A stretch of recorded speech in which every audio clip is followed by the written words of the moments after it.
Şimdi biliyorum günün sonu olduğu için dikkatlerinizi toplayıp sunuma odaklamak, aynı zamanda sizlere bir teknik öğretmek için herkesin bir EFT tekniği olan tapping'i öğrenmesine de vesile olsun diye bir EFT ile başlamak istiyoruz. Daha önce EFT duymuş olan var mı? Emotional Freedom Teknik. Bir kişi, 2-3 kişi. Çok güzel. Hepiniz biliyorsunuz o zaman. Şimdi bizim yapacağımız EFT teknik Anadolu kültürüne göre uyarlanmış bir EFT tekniği. Anadolu insanı biliyorsunuz Sufi gelenekle yoğrulmuş, onunla büyümüş bir insan olduğu için biz buna biraz tasavvufa uyarlayacağız. Şimdi şu anda herkes bir şey düşünsün istiyorum. Sizi en çok rahatsız eden bu konuşma sırasında aklınıza gelecek ne varsa. Karnınız ağrıyorsa karnınız, eliniz ağrıyorsa eliniz, birisine kızdıysanız onu düşünün. İlk yapacağınız iş, diyorsunuz ki beni bu rahatsız eden boşluğu siz dolduruyorsunuz vururken. Beni bu rahatsız eden her neyse biliyorum ama onu Allah'a havale ediyorum. Ve kendimi de çok seviyorum. Şimdi ikinci nokta, kafamızın üstüne getiriyoruz. O rahatsız eden şeyin sadece ismini söylüyoruz. Üçüncü nokta, kaşın başlama noktası. Oraya vuruyoruz. O rahatsız eden şeyi ismen telaffuz ediyoruz. Dördüncü nokta, kaşımızın öteki kısmı, dış kısmı. Beşinci nokta, gözümüzün hemen altındaki çıkıntılı nokta. Altıncı nokta, dudaklarımızın üstü. Diyorsunuz ki beni bu rahatsız eden illet neyse. Altıncı nokta, çenemizin altı.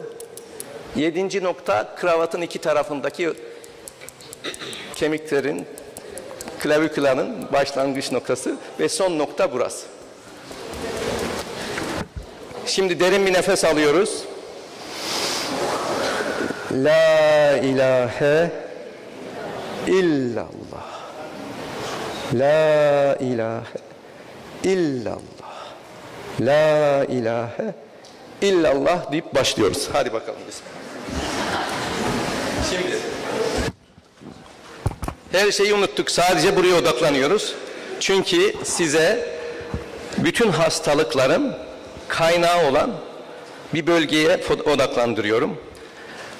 Bunu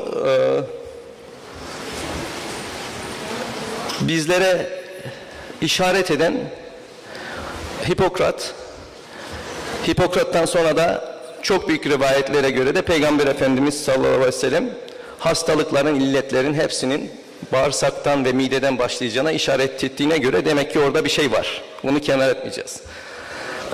Başlangıçta rahmetli anne ve babama ve eşime bu konuşmaya bana yaptıkları katkılardan dolayı dedikasyonla başlıyorum. Ruhları şad olsun annem ve babam için.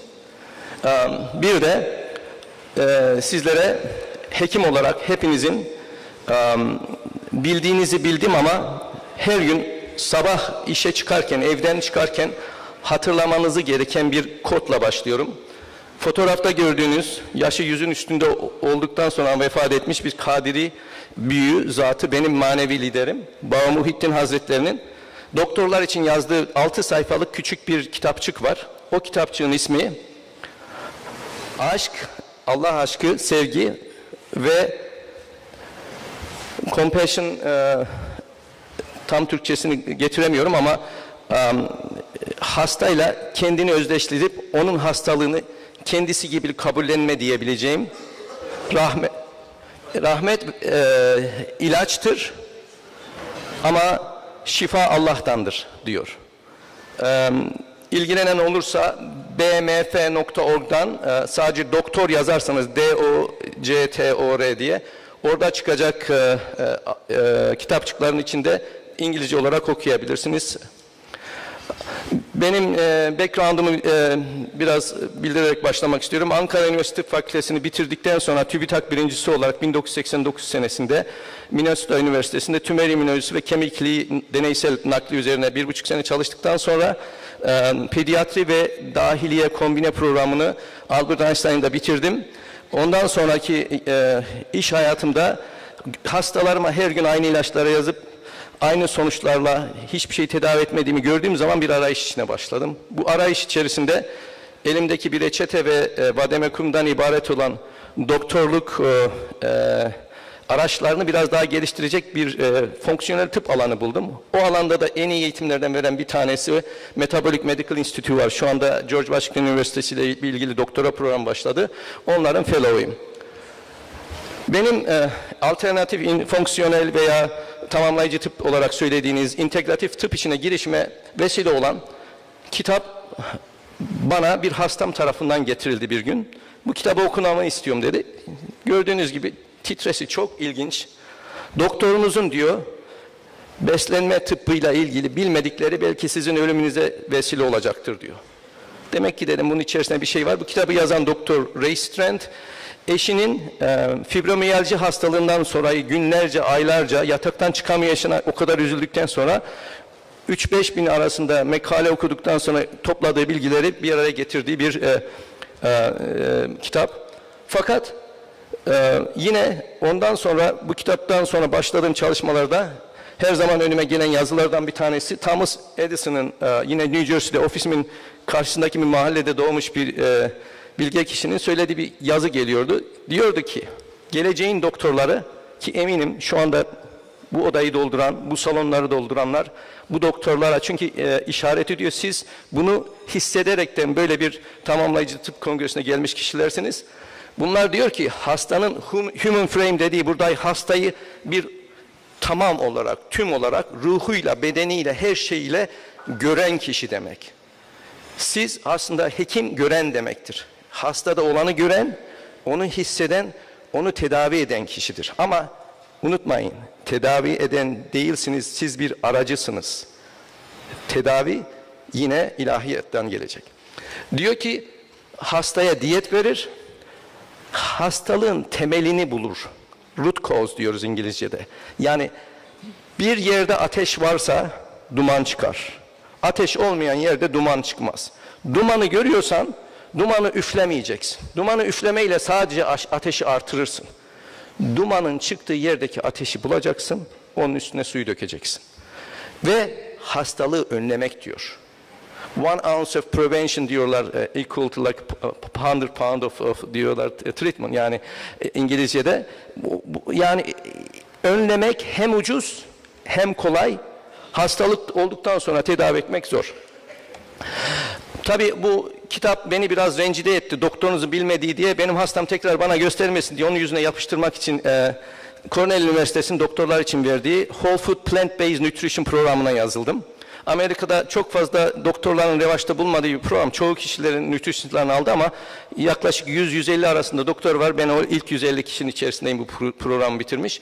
Bu kitabın aslında bu sertifika programının kaynağı The China Study diye bir kitap var. Thomas Campbell'ın, Dr. T. Colin Campbell'ın yazdığı, oğlu Thomas'la birlikte.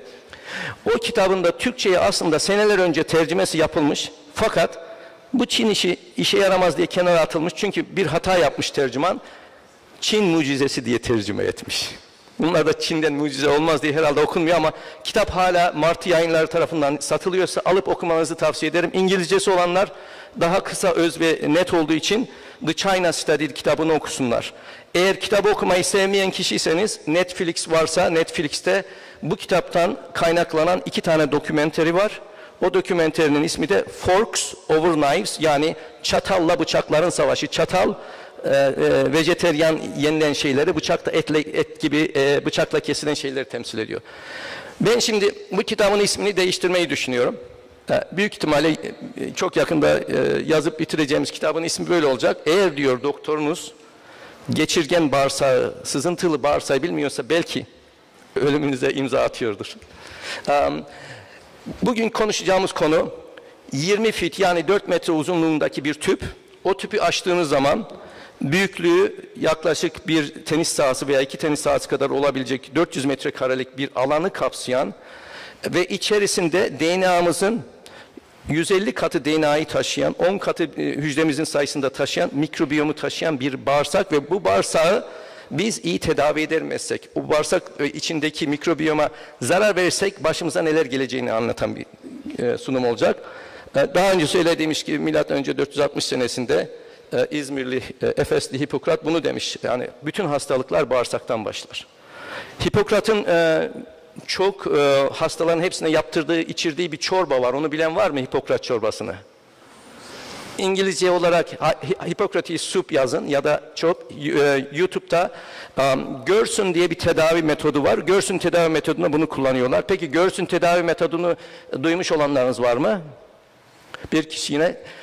Gerson 1945'lerde zannedersem çok sayıda kanser hastasını yüksek dozda juicing diyoruz İngilizce'de, konsantre sıvılarla ve karaciğeri destekleyen bağırsağın geçirgenliğini önleyecek metotla tedavi etmiş bir doktor. Gerson Miracle adı altında da videoları var, onu da seyrediniz. Bağırsağın normali üstte gördüğünüz gibi çok temiz, içerisinde baktığınız zaman dudağınızın renginde ama pütür pütür bir görünümü olması lazım.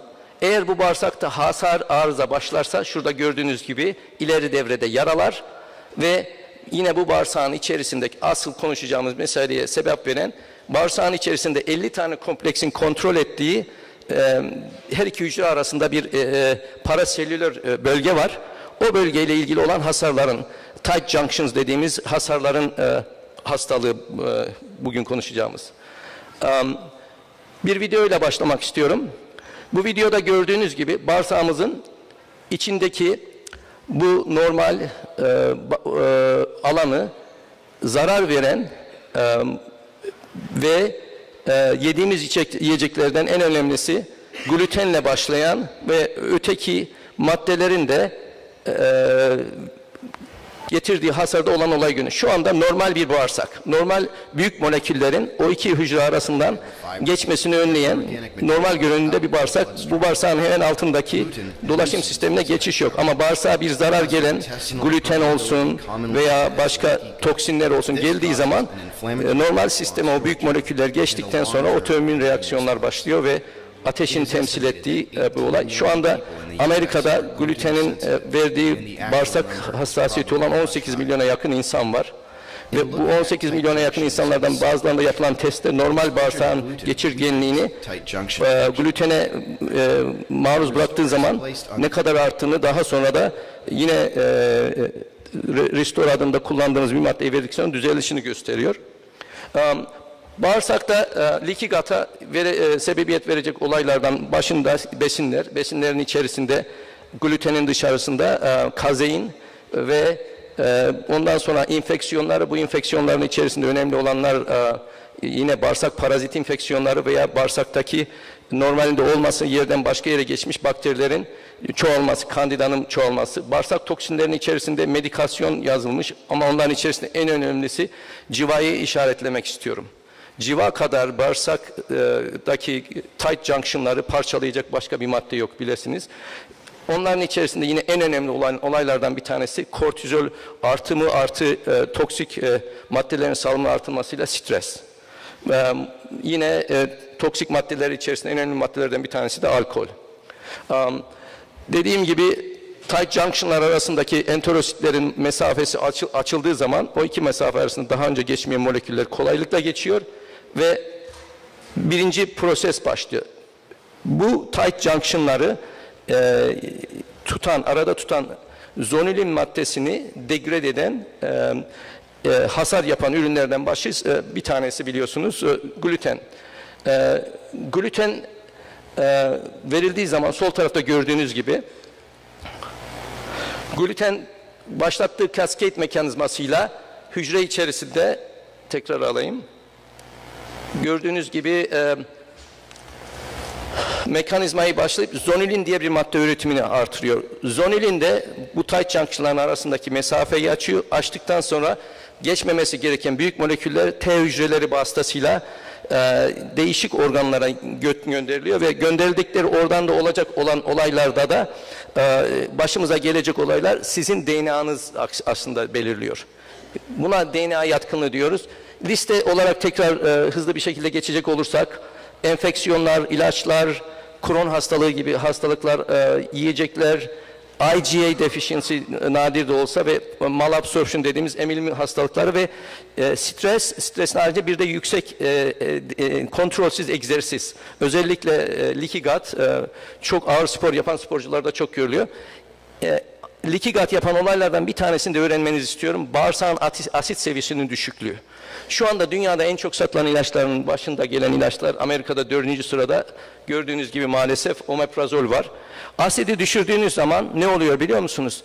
Asit olmayınca proteinleri parçalayamıyorsunuz. Parçalayamayan proteinler aynen tırtıklaması gibi bir kedinin bir şeyi halıyı bağırsağınızın lümenini tırtıklamaya başlıyor. Yine gördüğünüz gibi daha değişik maddeler de mesela kırmızı biberin içerisindeki kapsisin, vitteki prolaminler, gliadinler, çinko ve vitamin D eksiklikleri. Bakın hastayı ölçtünüz. Eğer vitamin D seviyesi o hastanın 15'in altındaysa eğer o hastayı siz otomatikman leaky gut, permeable gut var olarak tedavi etmiyorsanız çok büyük hata ediyorsunuz.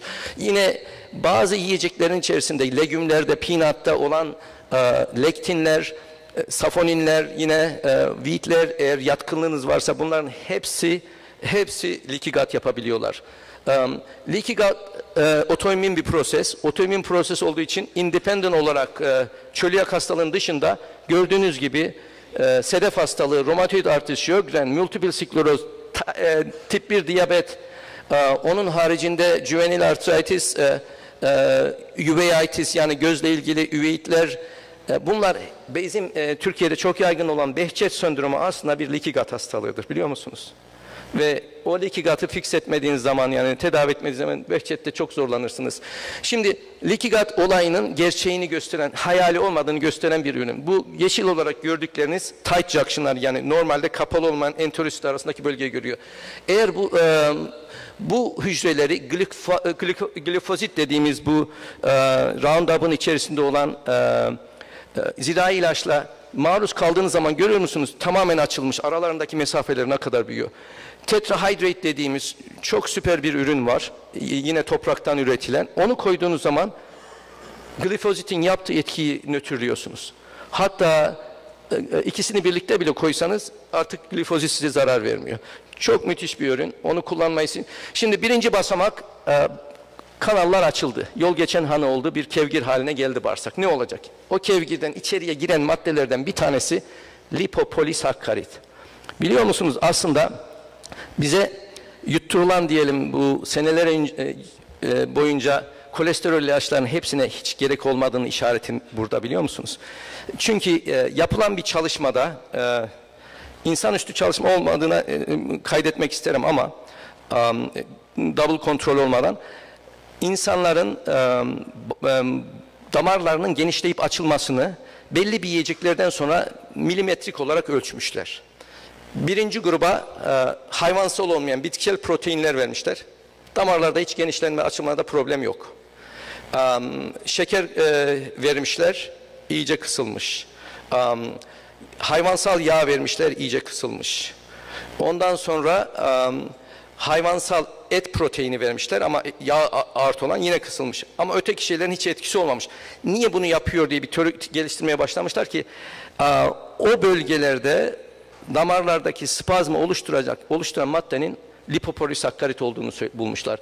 Lipopolisakkaritler büyük moleküller. Normalde geçmemesi lazım. Onların oraya geçmesini sağlayan hastalıklardan bir tanesi ishal olduysanız bilirsiniz.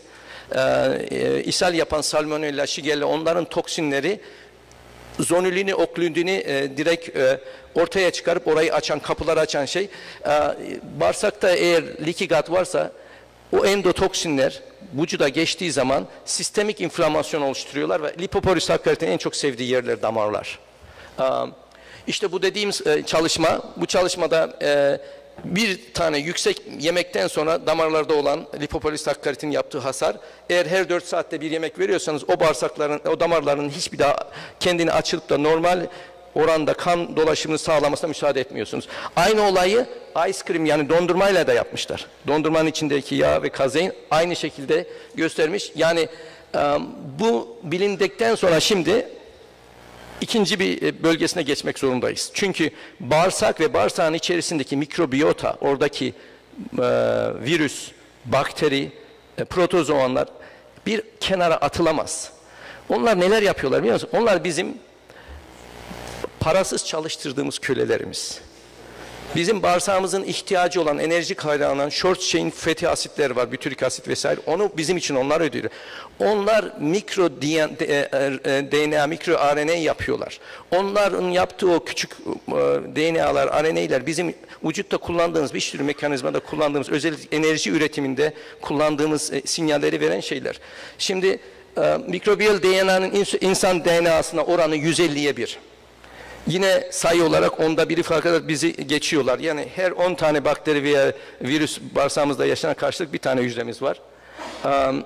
Bunların içerisinde 10.000 tane komensal dediğimiz bize zarar vermeyen en azından 200 ile 1000 arasında da sap ürünleri var ve bunlara biz iyi bakmak zorundayız. Eğer bunlar yerlerini değiştirirse veya bir kısmı artar, bir kısmı çoğalırsa ya da doğuştan annemizden babamızdan doğru karışımı alamadıysak bütün hastalıklara yol açabiliyorlar. Çünkü bağırsak geçingeli ve bağırsağın içerisindeki bu mikrobiyom çok birbiriyle interconnected yani iç içe. Bunu dikkate çeken Patrice kendi diyor ki bakteri metabolizması fonksiyonları ve bunların insan enerji metabolizmasına olan etkilerini daha yeni anlamaya başladık diyor. Sadece enerji metabolizması değil burada onların bize katkıda bulundukları. Çok daha şeylere katkıda bulunuyorlar. Mikrobiyal disbiyozin insan meme kanseriyle ilişkili olduğunu biliyor musunuz? Meme kanserinin dokusunun içerisinde DNA'ları ölçmüşler. O DNA dokusunun içerisinde bağırsağımızda olan bakteri ve fungusları bulmuşlar. Total DNA load'u tümör olanlarda PCR'la ölçtükten sonra hastalıkla inverse yani ters orantılı olarak alakalı olduğunu bulmuşlar. Yine bu bağırsaktaki bazı bakterilerin artması ve azalmasıyla ilgili hastalıklar mesela Lactobacillus rhamnosus var. Bunlar insülini sensitize eden anti-inflamar etkisi olan var. Eğer bunları kaybettiniz mi yandınız. Yine Oxalobacter forming olanlar var. Bunlar böbrek taşıyla alakalı. Eğer bağırsağınızda yanlış bir komşunuz varsa hani sürekli taşınızı kıran, bunlar da taş yaratan komşular diye düşünün. Bunlar kalsiyum oksalat yapıyorlar. Bu hastanın mikrobiyonu ölçeceksiniz. Çok yakın bir zaman, belki 5 sene, belki daha sonra her gelen hastanın saçını, idrarını, kanını ölçtükten sonra bağırsağındaki gaitasını ölçtükten sonra tedavi vermek zorunda kalacaksınız. Eğer bunu yapmıyorsanız yanlış hekimsiniz, yanlış yapıyorsunuz demektir. Onların hepsinin ölçümü elinde olduktan sonra hangi ilacı daha kolay vereceğini daha kolay bulacaksın. Yine bazı bakterilerin özellikle cinslerinin direkt şişmanlıkla alakalı olduğunu. Bu şişman fare deneyini bilen var mı bilmiyorum. 2 tane fare grubu var. Biri çok şişman fare, biri zayıf fare. Şişman fareden zayıf fareye, şişman farenin bütün bağırsak kontentleri içindeki bakterileri öldürdükten sonra transfer ediyorlar ve şişman hale gidiyor. Fakat zayıf olan farenin bakterilerini şişman fareyi öldürdüğünü zayıflamasına sebebiyet veremiyorsunuz. Yine bununla ilgili daha sonra göstereceğim otistik çocuklarda çok müthiş bir çalışma çıktı 2017'de. Yaklaşık 80 tane otistik çocuğun bağırsaklarına yüksek dozda antibiyotikle içindeki bütün bakteri ve virüsleri öldürdükten sonra sağlıklı olan çocukların gaitasını transfer ediyor. Fekal transplant diyoruz. Bu çocukların semptomlarında %80 gerileme oldu. Bu kadar hızlı bir şekilde, bu kadar iyi çalışma daha gösterilmiş değil. Yani iyi gelmiyor. Akşam 5'ten sonra da yani bir gaita transferinden söz ediyoruz ama yine yapmanız ihtiyaç gelebilecek bir şey olur. Çünkü sebep şu. Kaç kişi probiyotik kullanıyor hastalar? Nevriska'da kendisi yaklaşık %50'ye yakın kişi. Bu probiyotik nerelerden yapıldığını biliyor musunuz? Büyük ihtimalle %90'ı inek veya sığırların bağırsağından toplanmış bakteriler. Hoş geldiniz deyin bir dahaki sefer ağzınıza koyarken. Şimdi yeni mikro topraktan yapılan bakterilerden probiyotik yapan firmalar başladı. Bence topraktan geleni daha doğru olan. Çünkü bahçemizde oynadığımız zaman çocuk zaman ağzımıza koyup da aldığımız topraktan gelen. Cenab-ı Hak onları ona göre yaratmış, ona göre söylemiş. Yani başka hayvanın sakatatını yiyor gibi düşünmeyin. Yine insanlığın içerisindeki DNA ile ilgili önemi azletmek için burada gösteriyorum. Şimdi doğuşta annenizden, babanızdan sadece bir set DNA alıp 46 tane kromozomun 23 oradan, 23 oradan diye bitmiyor. Asıl sizin geleceğinizi belirleyen vücudunuzun dışı, içi, ağız, burun bölgesi, içi dahil 3,5 pound, yaklaşık 1,5 kiloluk, 2 kiloluk bir mikrobiyom var vücudunuzda. Onu nereden aldığınız, onun içindeki yapısı nereden geldi, o çok önemli. Ender Bey, 60 yaşındayım, hiç hasta olmadım diyor. Ender Bey'in bu akşam gidip annesinin elini öpüp ayaklarını yıkaması lazım. Büyük ihtimalle annesinden aldığı mikrobiyomdan dolayı sağlıklı. Başka bir şeyden olduğunu da düşünmüyorum ama belki o haklıdır. Şimdi yine bağırsaklardaki disbiyosis, yani bu bakterilerin dengesinin bozulduğu zaman olan hastalıkların tek tek işaret edilmiş. Kalp hastalıklarında, karaciğer hastalıklarında, beyindeki Parkinson'da, dejeneratif hastalıklarda, prostat kanserinde, böbrek enfeksiyonlarında, alerjilerde, astımlarda, yine şeker hastalığında, obezitede hep alakalılar. Bütün bu inflamatörü sitokin dediğimiz, PAMPs dediğimiz vücudumuzun dengesindeki bozan otoimmün reaksiyonlar. Şimdi bağırsaktan leaky gut olduktan sonra bu olaylar nasıl oluşuyor, neler bizi hasta ediyor diye düşünürsek, üçüncü bir step var. Yani bağırsak açıldı, içinden moleküller geçti. Bunların bizim lökositlerimizi aktive edip moleküler mimikri dediğimiz benzerlik, DNA benzerliğinden dolayı başımıza iş açan olayları görmeniz gerekiyor. Şimdi bunu söyledikten sonra birkaç tane çalışmanın moleküler mimikri ile ilgili özelliklerini göstermek istiyorum.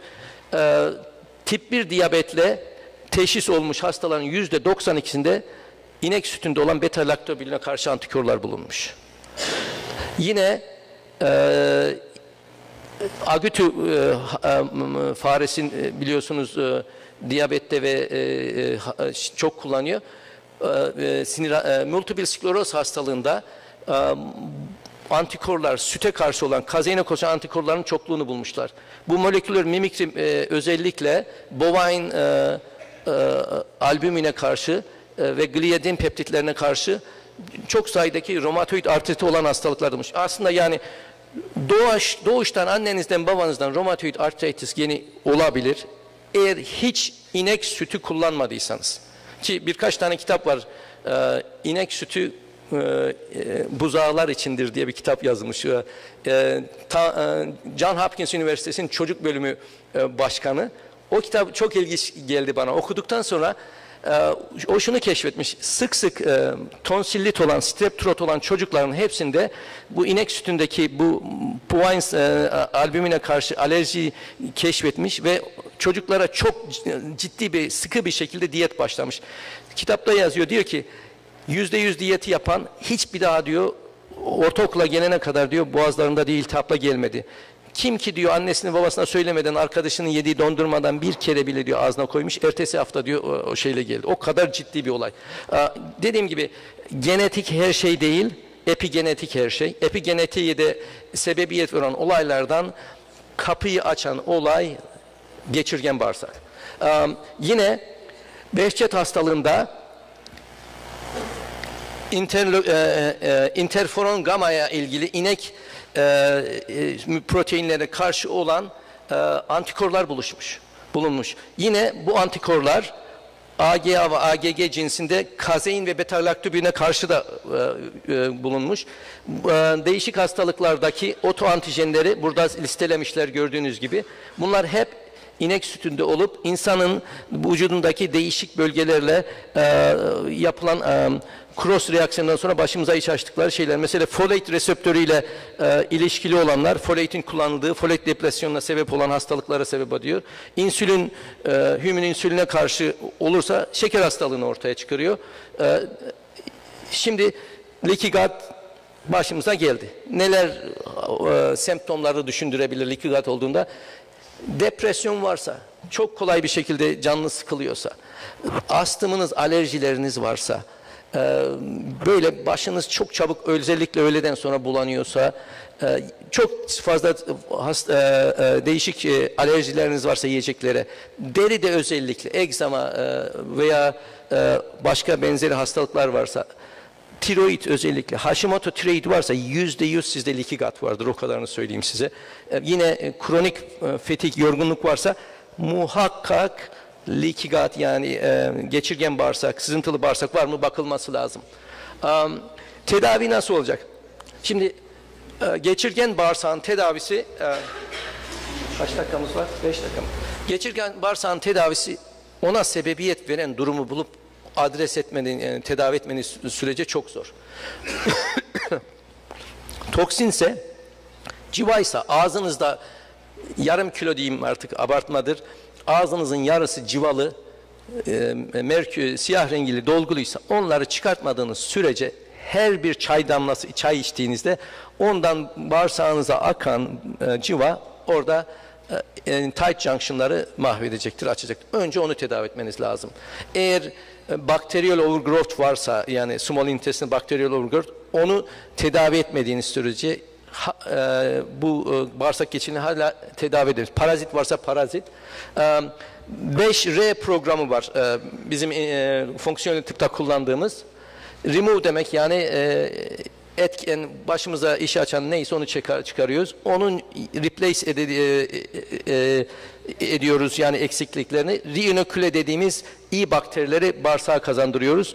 Tamir yapıyoruz. Ondan sonra dengeyi koruyoruz. Rebalansta da insan olarak hem ruhi hem de bedeni dengeyi bir araya getirmek lazım. Önce ben leaky gut olan hastaların hepsine lifestyle change olarak bir kere EFT tekniği gösterdiğim gibi eğer yatkınsalar, ibadetse ibadet, yoga ise yoga, muhakkak bununla başlıyorum. Birinci verdiğim tedavi metodu bu. Önce soruyorum, senin küskün olduğun, hala barışamadığın birisi var mı? Kalbinin üstünde bir kara leke gibi duran. Önce diyorum onunla barışman lazım. İşinse işin, eşinse eşin, aşınsa aşın, muhakkak barışacaksın. Barışmadığın sürece ben sana tedavi vermiyorum diyorum. İkincisi, hazmı düzeltmemiz lazım. Asit eksikliği varsa asit. Herkese leaky gut olarak verdiğim tedavilerden birincisi kemik suyu. Ama kemik suyu normal bizim kaynattığımız paça türü değil. Kemiğin içerisindeki esansiyel amino asitlerin hepsini 1 ve 2 amino asite kadar indirgeyecek kadar uzun süreli. Bu kemik suyu tarifleri internette çok var ama kısacası bir tencereyi suyla doldurduktan sonra içine alabildiği kadar kemik, üstüne bir kaşık deniz tuzu ve bir yemek kaşığı, çorba kaşığı da sirke attırıyorum. 2 saat kaynatılıyor. 2 saat kaynatıldıktan sonra 12-15 saat arası kısık ateşte tutuluyor. Kemikler çıkarıldıktan sonra kalan su buzluğa koyuluyor. Her gün her yemekte bir kaşık ideali, yapamıyorsanız en az bir kaşık günde bir çorbanın içine atıp yiyorsunuz. Burada stresi söyledik. Abnormal dediğimiz yani daha önceki konuşmacılar da bugün söylediler. Maalesef Candida overgrowth'u varsa onu muhakkak tedavi etmeniz lazım. Böyle over the counter diyoruz yani reçetesiz ilaçlarla falan kolaylıkla tedavi edilecek bir şey değil. Benim bağlı olduğum ekoldeki bütün hocalarım en az 3 ay veya 1,5 ay minimum nistatin veriyorlar. Eğer nistatine olduğunuz bölgede şey yoksa, rezistans yoksa, o da 500.000 international uniteden 2 kapsül günde 3 defa almak zorundasınız. Nistatinin yapımında kullanılan kırmızı maddeyi veren madde bazen alerjik oluyorsa onu sıfırdan yaptırıp bir kapsüle koydurmanız lazım. Leaky gut olan herkeste bir yiyeceğe karşı şey vardır, sensitivite vardır. Onu ölçen bir laboratuvar varsa yapacaksınız, yoksa iyi bir anamnezde bulabilirsiniz. O olan alerjik olduğunuz yiyeceklerin en az 6 hafta, ideali 6 ay tamamen çıkarılması lazım diyetinizden. GMO daha önce söyledik. yazın bir kenara, internette genetik yani genetik rulet, bu rulet var ya, Rus ruleti, yazın. O filmi 3-4 defa seyredin. Dr. Smith zannedersem, Michael Smith müthiş bir video hazırlamış. Orada genetiği oynanmış yiyeceklerin hangi hastalıklarla koreli olduğunu çok güzel bildiriyor. Xenobiotics dediğim yani plastikten olan hiçbir şey. Yeni plastiktir, eski plastiktir, kanmayın. Anam babam usulü damacana, camdan su içmeye başlayın. Ya da kendiniz, kendi çeşmenizin hemen başına bir güzel arıtıcı bulun. En ucuzu bile işi görür. Eğer şehrinizin suyunda klor varsa, banyonuzun başlığına kloru tutacak bir filtre muhakkak koyun. Ne oluyor biliyor musunuz? Halides diyoruz. Merkür yani bu bizim kurşun. Bromin, ondan sonra klor. Bunlar hepsi kimyasal tabloda halide bölgesinde. Bunların hepsinin kullandığı ve iyotun kullandığı bir reseptör var. Hücre içine girip gelen bir kanal var. Eğer klor, bromin ekmeklerin mayasında olur veya dişlerinden, diş macunlarından gelen flor varsa, onlar o delikleri kapattıktan sonra aylarca açmıyorlar. Senin vücudunda, kanında ne kadar normal iyot olsa bile hücre içine giremiyor. Hücre içi iyot eksikliği eşittir kanser. Çok uzun devrede. En kısa devrede eşittir tiroid hastalığı. Türkiye'de, eminim Amerika'da öyle, en çok doktorların yazdığı reçete sintiroid veya levotiroksindir. Bunun aksini iddia eden kimse varsa elini kaldırsın. En çok bugüne kadar bir taneniz sordu mu niye böyle en çok bu ilacı yazıyoruz diye. Bunun sebebi nedir diye. Hücre içi iyot eksikliği. Eskiden bu tiroid hastalıkları başladığında bize güzelce Lugol verdirirdiler. Lugol o kadar dengeli bir şekilde ki bu kapanmış olan kanalları en kolay açtıran iyottur. İçerisinde potasyum iyot olduğu için kandırıyor ötekileri, yerinden kenara çekilin diyor. Potasyum klorit gelecek diyor. İyot gelecek diyor. Potasyumlu olan. Şimdi o çok önemli. Onu da antiparantez belirtmek istiyorum. Xenobiotikleri de geçtikten sonra ne yapacağız? Replace yani yerine koyma. Bağırsak geçirgenliği olan insanlarda midedeki asit de düşük olduğu için asidi yerine koyacaksınız. Enzimler, sistemik enzimleri yerine koyacaksınız. Bile acid dediğimiz safra asitlerini yerine koyacaksınız. Botanicals, it's actually next speaker's subject. It's your subject. I'm just giving you some credit. You need to tell them. Bromelin, papain, ginger, Swedish bitters, bunlar hepsi bizim tedavide kullandığımız yiyecekler. Yine probiyotiklere gelince biraz önce söylediğim gibi probiyotin cinsi çok önemli. Üstündeki milyon veya milyar sayısına aldanmayın. Probiyotiklerin %90'ı zaten eğer buzdolabından gelmiyorsa ölüdür. Fakat bir güzelliği var. O probiyotik içindeki ölü hücrelerin çeperleri aslında birbirleriyle komünike etmeyi sağlayan moleküller onlar, işi yapan onlar. Fakat bulabilirseniz canlılığını temin edip bağırsağın lümenine yapışan probiyotikleri bulun. Şu anda biz 3 ayda veya 4 ayda bir değişik marka değişmeyi tavsiye ediyoruz ve probiyotiklerin beslenmesini sağlayan prebiyotikler dediğimiz zengin olan yiyecekler. Chia seed var, keten tohumu yaprağı var, yine onlardan yine inülünden zengin prebiyotikleri yemeniz lazım. Tedavi repair kısmına geldiği zaman vitamin mineral dengesi, biliyorsunuz eğer bağırsak geçirgenliği bozulduysa hem yağları hem vitaminleri ememiyorsunuz. Ya da onlar gideceği yere kolaylıkla gidemeyeceği için onları fazla bir şekilde koymanız lazım.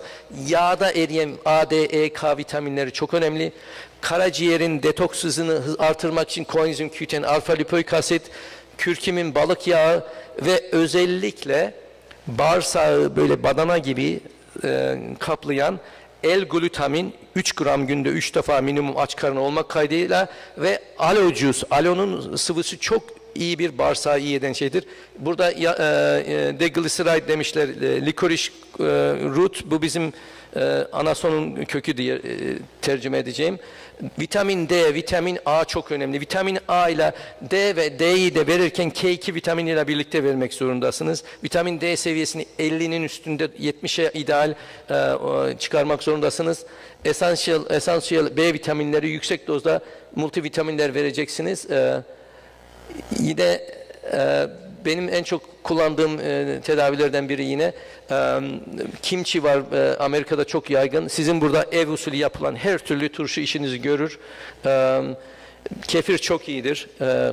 Yine bizim çok kullanmadığımız ama AD, K2 ve short chain asitlerin, omega'nın çok olduğu şeyden yapılan ghee var. Hindistanlıların çok kullandığı. Firmalara bunu öğretin, bunu satış yapıp da insanlara kar etmek isteyenler bari iyi işler yapsınlar, bunları yapsınlar. Kokonat yağı, ginger ve de essential oil'ları iyi biliyorsanız peppermint oil, nane yağı, yine oregano yağı çok önemli. Vitamin çinkodan çok zengin. Pumpkin seed. Tamam, onu yapacağız. Burada da yine içinde olmasını önem gösterdiğimiz, seçerken multi brand olan probiyotikleri seçin. Yine quercetin çok önemli bir N-asetil glukozamin, yine çok önemli 2 madde, daha önce söylemediğimiz aynı maddeleri tekrar burada belirtiyoruz tedavide. Teşekkür ediyorum beni dinlediğiniz için.